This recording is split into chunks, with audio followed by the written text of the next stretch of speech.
welcome back. We are here to talk with Otis Kirksey. He is the president of healthcare and education for the ADA. Thank you so much for joining us. We have a quote here. Tell us what this quote means to you. People don't care about how much you know until they know how much you care. That was quote was from Theodore Roosevelt, and actually is a quote I use particularly when I was teaching before I retired, because I wanted students to understand that, look, you have to first care before you can provide care, okay? I truly believe that you have to meet people where they are, and once you demonstrate that you care, then you get patient trust, and they'll follow, right? But patients are very, very smart, and they can see right through the phoniness.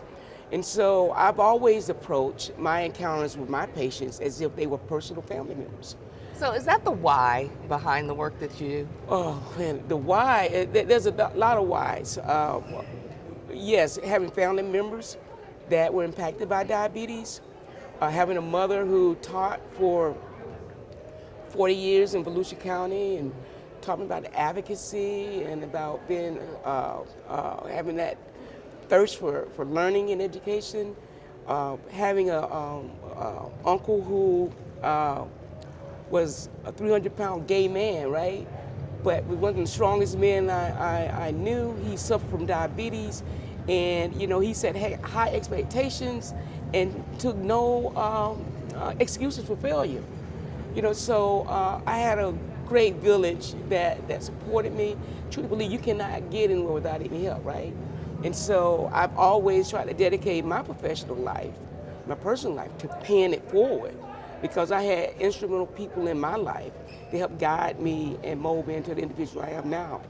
So yeah, a broad scope of that village pushing you along. Oh, sure, and they're still pushing me. I have my village here today supporting me, and it's important that you surround yourself with people that are going to motivate you, encourage you to continue doing. I don't think we ever stop giving in terms of charitable giving and so forth.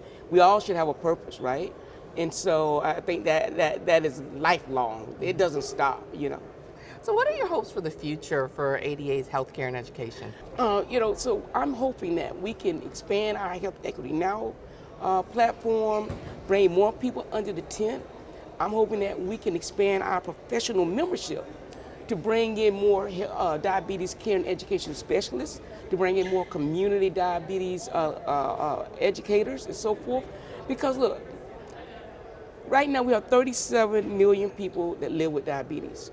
We have 96 million with pre-diabetes, right? What do you think the rate of diabetes is going to be in 2050?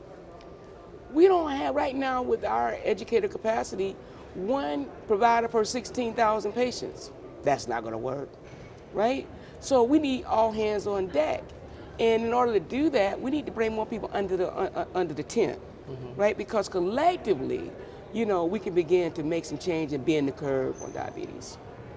Well, thank you so much, Otis. It sounds like a big charge from you there to everyone here at ADA. Maybe bring along a friend to help bridge that gap. We'll have more coming up.